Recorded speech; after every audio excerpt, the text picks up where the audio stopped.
reopening, because everybody's reopening is going to be so different, right? Mhm. And we know that there's going to have to be distance between kids, and we know that we're going to have all this planning. And I know that we've talked about this really ad nauseum, but there's something that Scott said that client support has seen a lot of requests for, which is understanding the portal and how people can check themselves into classes, schedule their own classes.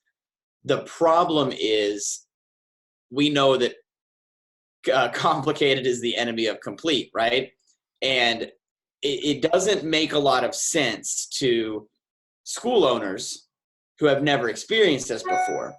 But I've run products and like monthly memberships and things like that outside of my martial arts school, and everything is so complicated, from password resets to logging in to I don't have access to the right stuff or whatever. Adding that layer of complexity in this time is really going to be detrimental. Now, I'm not saying the portal doesn't work. It works, but it's going to take you as an experienced Rainmaker user a significant amount of time to get that learning curve down. You can't expect for grandma who's bringing little Sally to class to care enough about it to learn about it. You know what I'm saying? Mhm. So, and I can tell you this from experience, because the reason the portal works is because somebody around 2013 complained a lot to Rainmaker, and that it didn't work very well, and that they wanted it to work better. And Rainmaker really got it working very well. And then that someone learned that only one person out of 120 kickboxers ever scheduled themselves in properly. So I don't know who would have done that or put pressure on the client support to get it done. But I was shocked. I was like, what? No one is doing this. You need to schedule your classes. And the message didn't get through. I have trouble telling people about a free parents' night out that we're going to do. You know, we know that. 2 weeks later, people are like, what? You sent an email about that? No, we sent an email, and we sent a flyer home, and we called you, and we texted you, and, you know, and then we have to smile. So, like, that communication level is hard. My suggestion, and what Scott thinks we should do, and what I think we should do, is simply use a system.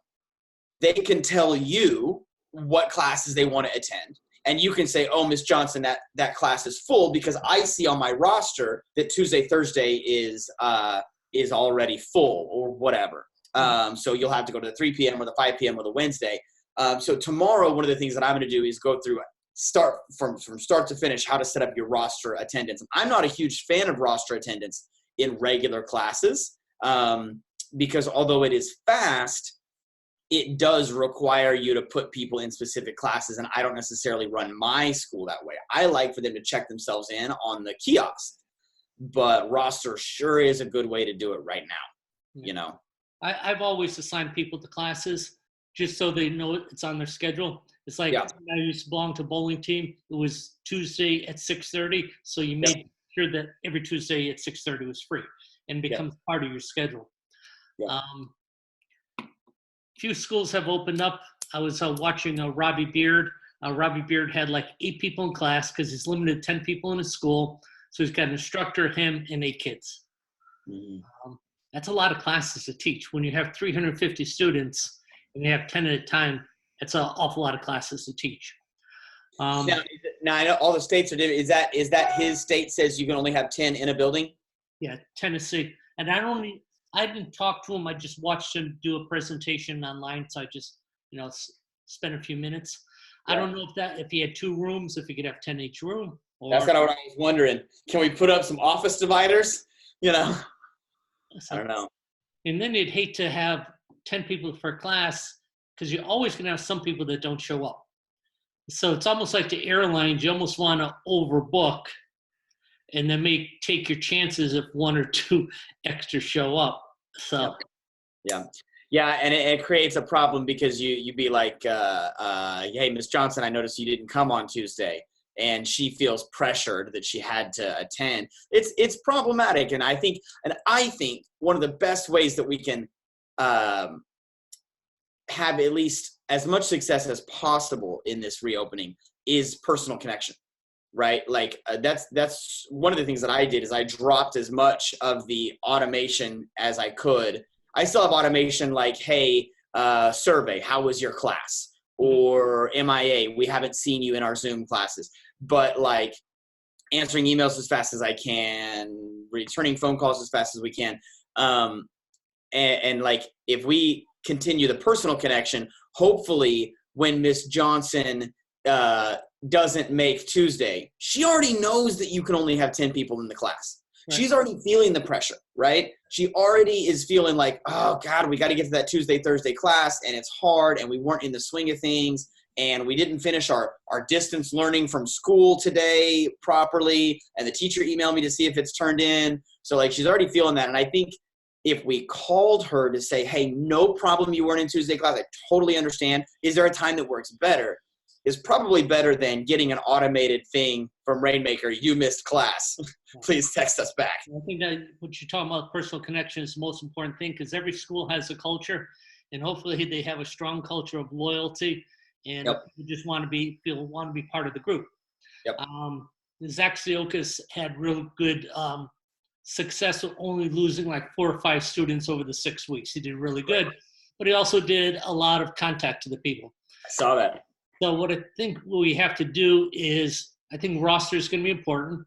And if people want to make up class, they may have to make up with a Zoom class. Right. If they miss their live class, that's all right. I'm sorry. We're going to keep the spot open. We're not going to give it to anyone else. But just this week, make it up on a Zoom class. Yeah. Some people are thinking, this I like talked about, they're thinking about putting Zoom just as their live class. So put a camera on the ceiling and head instructor. The head instructor works as the conductor. But then unless you have someone who can spotlight each kid, you lose that personal connection. Yeah. See, and I can tell you that I haven't been spotlighting kids except for maybe once a week, like, hey, who wants to show me their like we do a combo. All right, who thinks they got the fastest combo? Oh, me. All right. And it's easy for me when I'm tired. I'm like, we're going to spotlight. Who's next? Okay, spotlight, right? One of the things that I saw that was a interesting suggestion was having multiple cameras logging in as participants. Okay.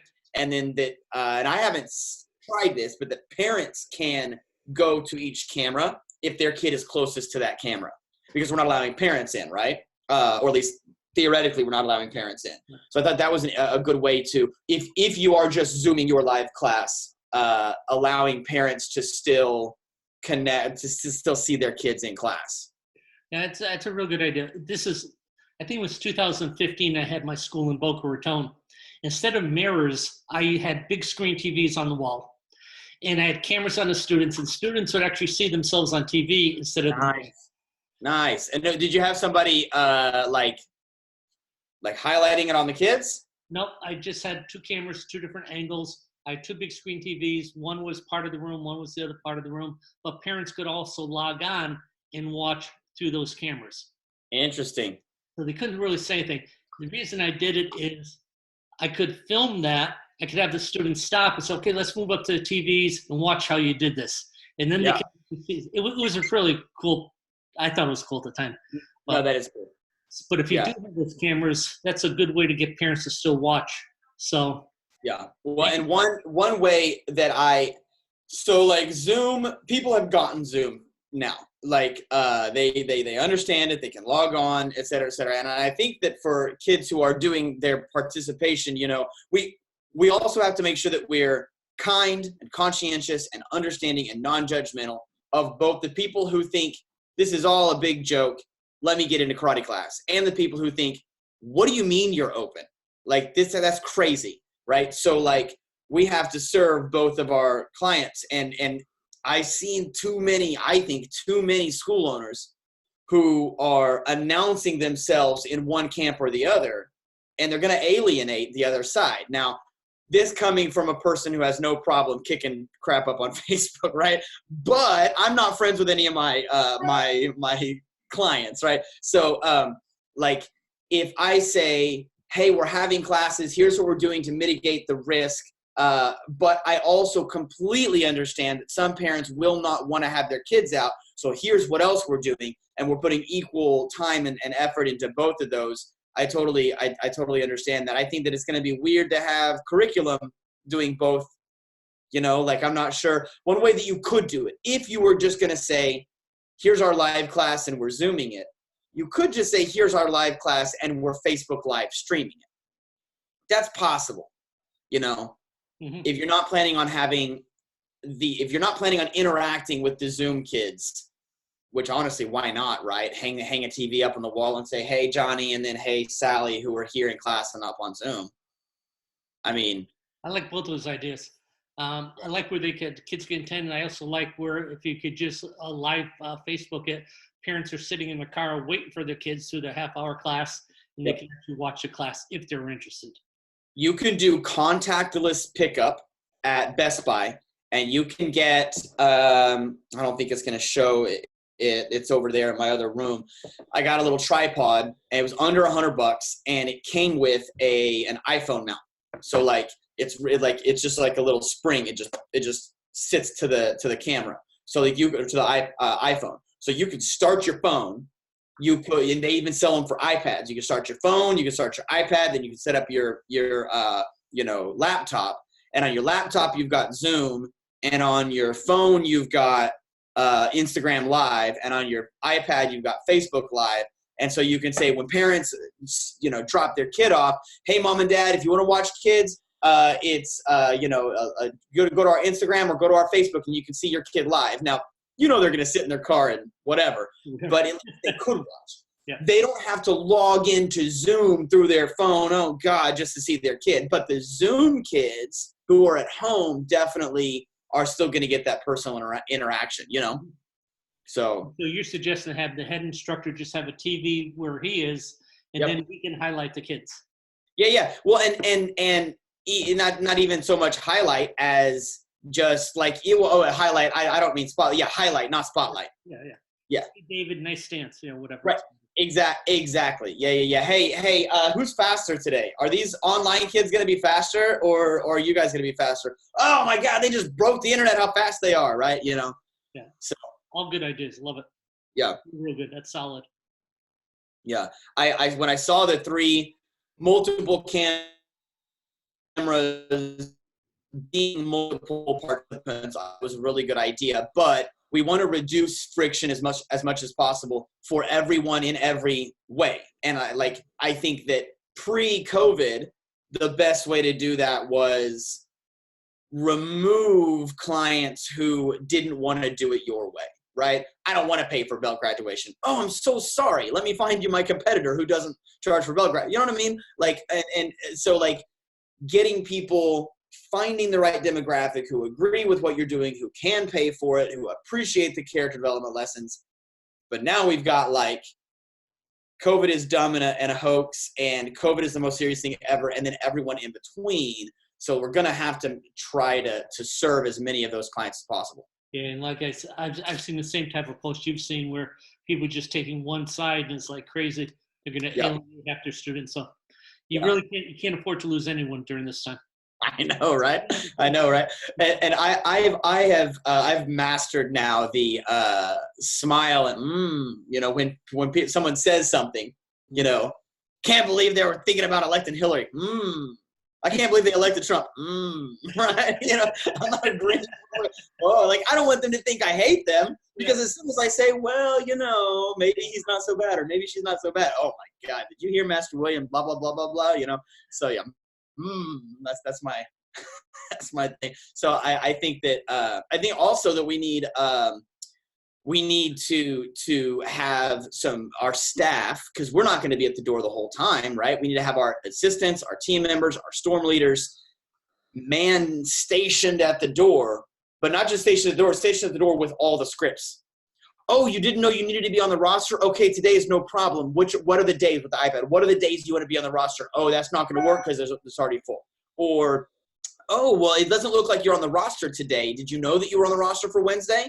Or, yes, you're on the roster today, but you need to switch. They need to be able to help the parent at the door, because the parent can't go to the desk and hang out and and chat up the You got to write down the most commonly asked problems, and then that person. When I was watching Robbie Beard, he had his front door open so no one had to touch the door, which I thought was pretty cool.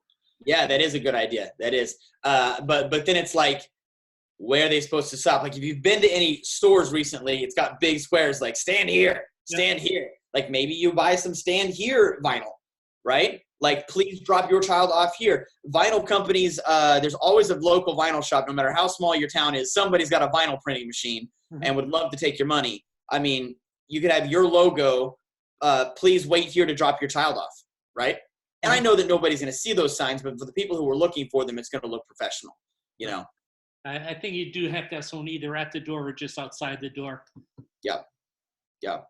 One of the things that I saw in an article that might make your parents feel better is generally kids, for whatever reason, the data is showing right now that kids aren't bringing the virus home and giving it to parents, but parents are bringing the virus home and giving it to kids. So like now, who knows, maybe a year from now, that's going to be proven to be completely false, right? But that may be a little helpful. I'll try to find that article and post it in our Rainmaker group, because that's something that you can point to. Like, well, some data is currently showing that kids, not only are kids not as susceptible, but they are not giving it. And I think it was something about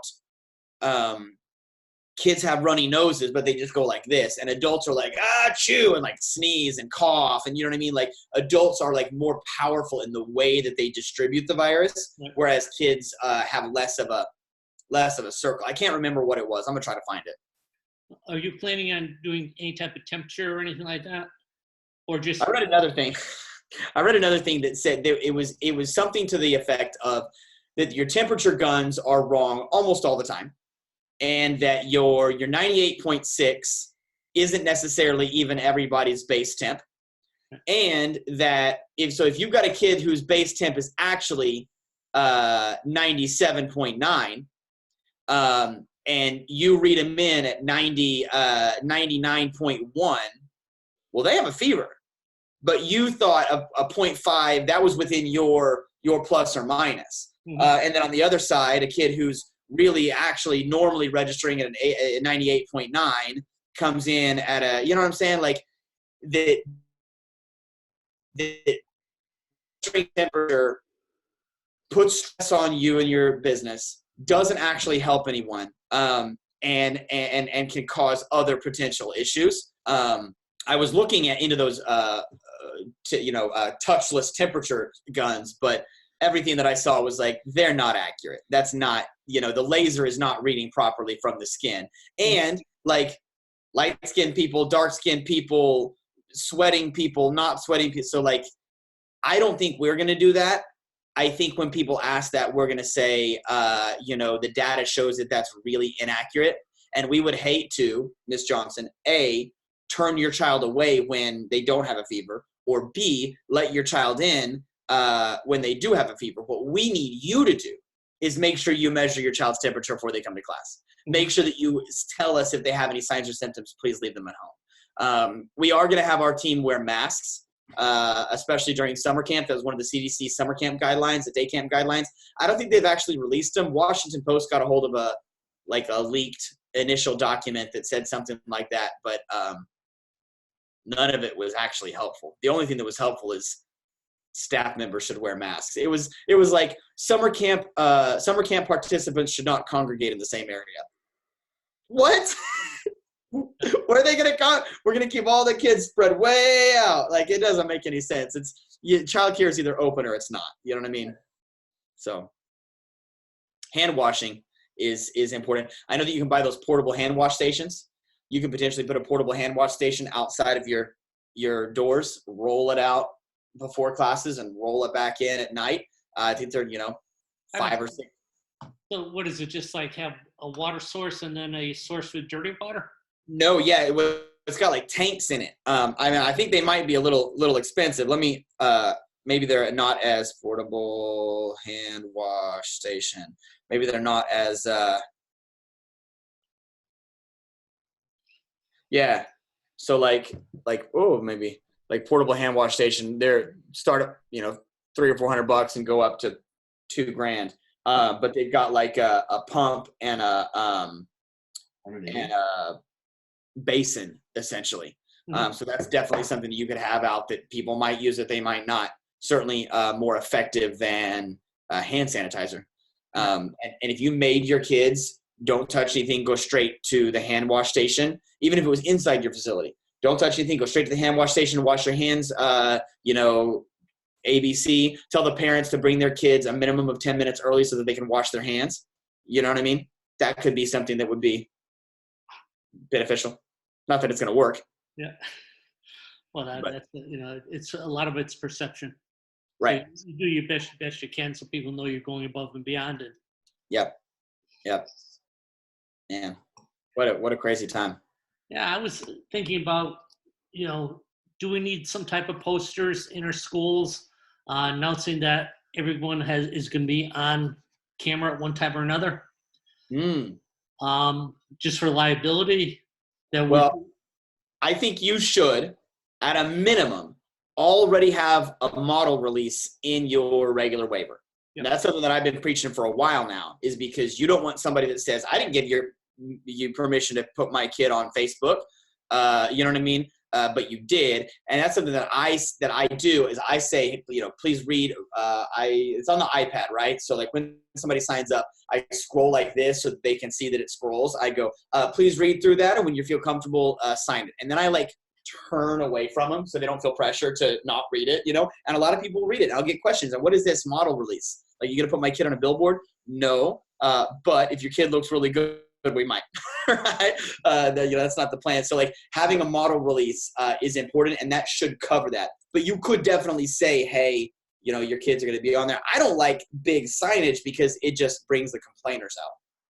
Yeah, the only thing that I would worry about that, and I don't know if there's any liability like opening, so maybe just a good call to your lawyer saying a couple of things have changed. We don't have this in our model release. Can I cover myself by putting a poster in my school? Right. I don't want to have everyone sign a new waiver because that's not going to happen. So how could I protect myself? Yeah. You could send an email and a text having that before, hey, make sure letting you guys know you're going to be on camera. But the phrasing really helps too. Hey, letting you guys know you're going to be on camera. Hey, letting you guys know that you're going to be able to access your child online, live, anytime you want. That's the phrasing really makes matters a lot. But then also how you respond to people who don't like that. Are you prepared? And is your instructor who's at the front door prepared when somebody sees that sign and goes, what? What do you mean, right? Explaining the benefits of that, and then explaining if you're uncomfortable with that, we totally understand. You guys can take class from home with Zoom if you'd like. That.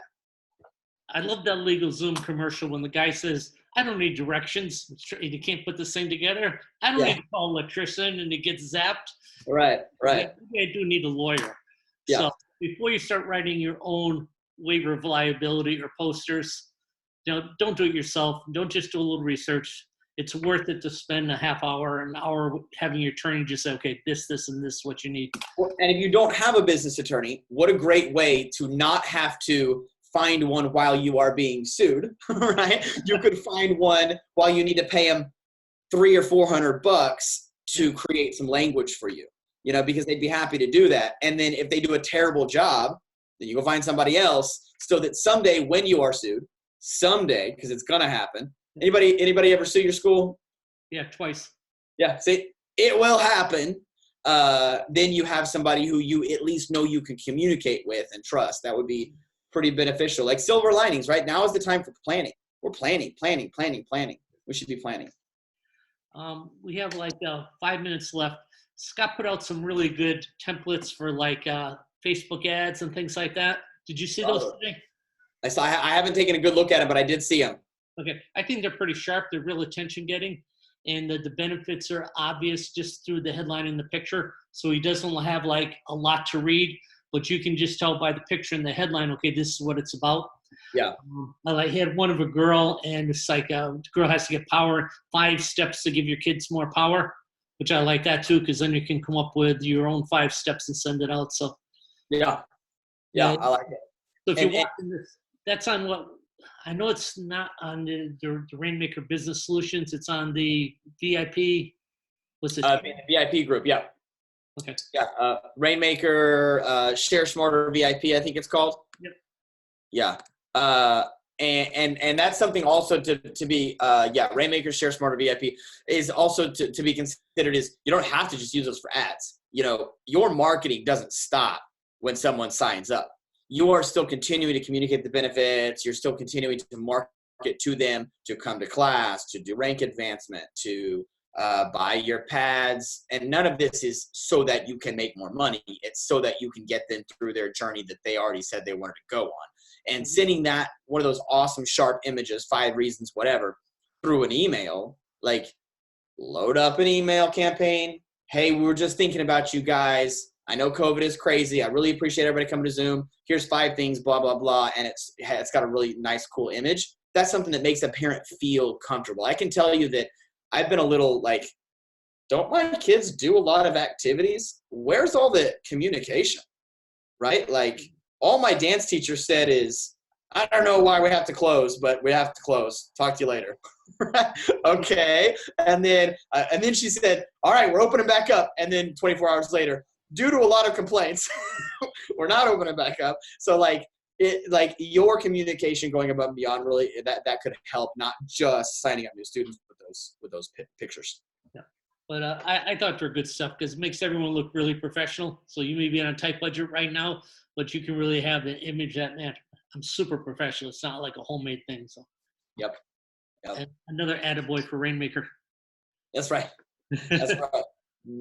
Yeah, man. All right. Good luck to everybody. And we'll tomorrow. I'll post a link up here soon. Tomorrow we'll go through how to set up a roster. No need to be embarrassed if you've never set up a roster. It's pretty straightforward and it's easy to change in the moment. So like if you do have somebody who's at the door and the parent said, "Oh, I'm not on the roster. I must not have responded to the email. I'm so sorry. Can you add them to the roster?" And it's literally you add the kid in and it says add them for today only or add them permanently. And you can just click add permanent. So it's really pretty straightforward. Nice. Very good. Look forward to it. All right. See you later. All right. Thank you. Thank you, guys.